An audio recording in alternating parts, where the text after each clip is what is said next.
of independence and why the 13 colonies set out specifically why they were going to throw off the tyranny of the King of England and the English, and their grievances are aired in this declaration.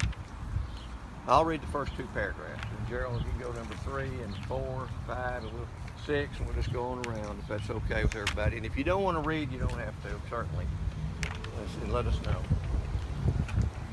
When in the course of human events it becomes necessary for one people to dissolve the political bands which have connected them with another, and to assume among the powers of the earth the separate and equal stations to which the laws of nature and of nature's God entitle them, a decent respect to the opinions of mankind requires that they should declare the causes which impel them to the separation. We hold these truths to be self-evident, that all men are created equal, that they are endowed by their Creator with certain unalienable rights, that among these are life, liberty, and the pursuit of happiness, that to secure these rights, governments are instituted among men, deriving their just powers from the consent of the governed. And whenever any form of government becomes destructive of these ends, it is the right of the people to alter or to abolish it, and to institute new government, laying its foundation on such principles and organizing its powers in such form as to them shall seem most likely to affect their safety and happiness. Prudence, indeed, will dictate that governments long established should not be changed for light and transient causes, and accordingly all experience has shown that mankind are more disposed to suffer, while evils are sufferable, than to right themselves by abolishing the forms to which they are accustomed.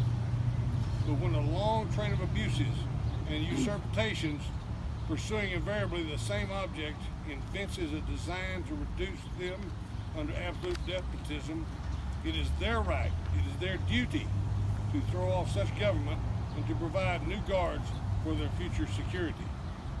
Such has been the patient suffering of these colonies, and such is now the necessity which constrains them to alter their former systems of government. The history of the present King of Great Britain is a history of repeated injuries and usurpations, all having in direct object the establishment of an absolute tyranny over the state. To prove this, let facts be submitted to a candid world. He has refused his assent to laws, the most wholesome and necessary for the public good. He has forbidden his governors to pass laws of immediate and pressing importance, unless suspended in their operation till his assent shall be obtained. And when so suspended, he is utterly neglected to attend to them.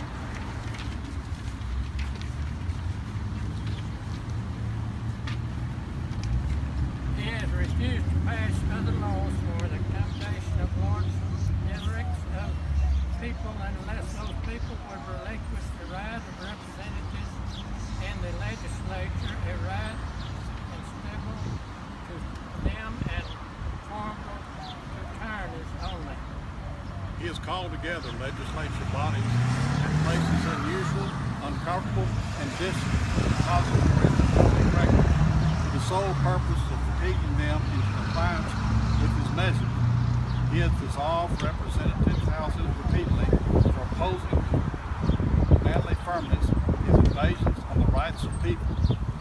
He has refused for a long time after such dissolutions to cause others to be elected, whereby the legislative powers incapable of delegation have returned to the people at large for their exercise. The state remaining in the meantime exposed to all the dangers of invasion from without and convulsions within. He has endeavored to prevent the population of these states, for that purpose obstructing the laws for naturalization of foreigners, refusing to pass others to encourage their migrations hither, and raising the conditions of new appropriations of lands. He has obstructed the administration of justice by refusing his assent to laws for establishing judiciary powers. He has made judges dependent on his will alone for the tenure of their offices and the amount and payment of their salaries. He has erected a multitude of new offices and sent hither swarms of officers to harass our people and to eat out their substance. He is kept among us in times of peace, standing armies without the consent of our legislatures. He has effected to render the military independent of and superior to the civil power. He has combined with others to subject us to a jurisdiction foreign to our Constitution and unacknowledged by our laws, giving his assent to their acts of pretended legislation for quartering large bodies of armed troops among us.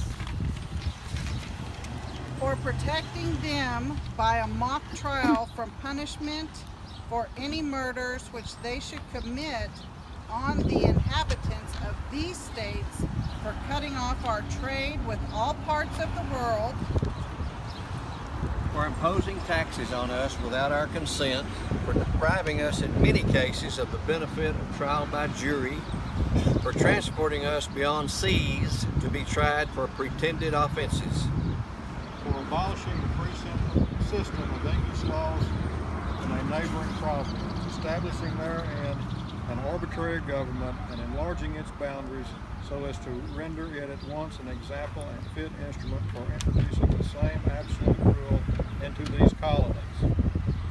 for taking away our charters, abolishing our most valuable laws, and altering fundamentally the forms of our government, for suspending our own legislatures, and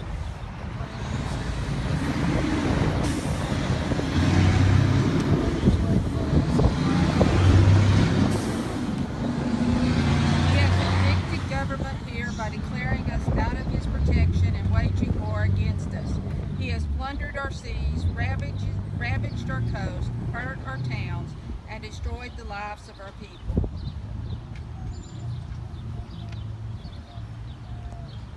He is at the same time transporting large armies of foreign mercenaries to complete the works of death, desolation, and tyranny, already begun with circumstances of cruelty and perfidy scarcely paralleled in the most barbarous ages, totally unworthy the head of a civilized nation.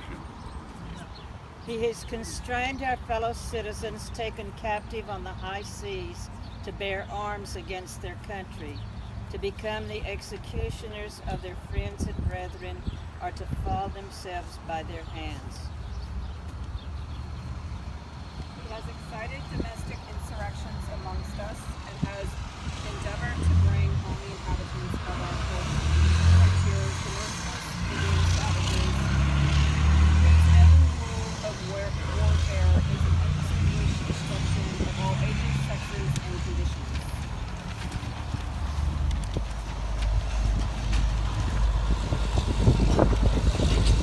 In every stage of the oppressions, we have petitioned for redress in most humble terms. Our repeated petitions have been answered only by repeated injury. A prince whose character is thus marked by every act which may define a tyrant is unfit to be a ruler of a free people. Nor have we been wanting in attention to our British brethren. We have warned them from time to time of attempts by their legislature to extend an unwarrantable jurisdiction over us. We have reminded them of the circumstances of our immigration and settlement laws. Here, we have appealed to their native justice and magnanimity, and we have conjured them by the ties of our common kindred to disavow these usurpations which have inevitably interrupted our connections and correspondence. They too have been deaf to the voice of justice and of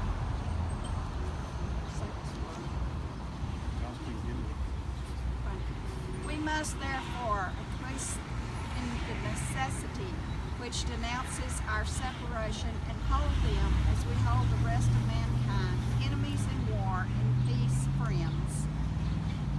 We therefore, the representatives of the United States of America and General Congress assembled, appealing to the Supreme Judge of the world for rectitude of our intentions do in the name and by the authority of the good people of these colonies solemnly publish and declare that these united colonies are, and of right, ought to be free and independent states, that they are absolved from all allegiance to the British Crown, and that all political connection between them and the state of Great Britain is and ought to be totally dissolved, and that as free and independent states they have full power to levy war, conclude peace, contract alliances, establish commerce, and to do all other acts and things which independent states may of right do.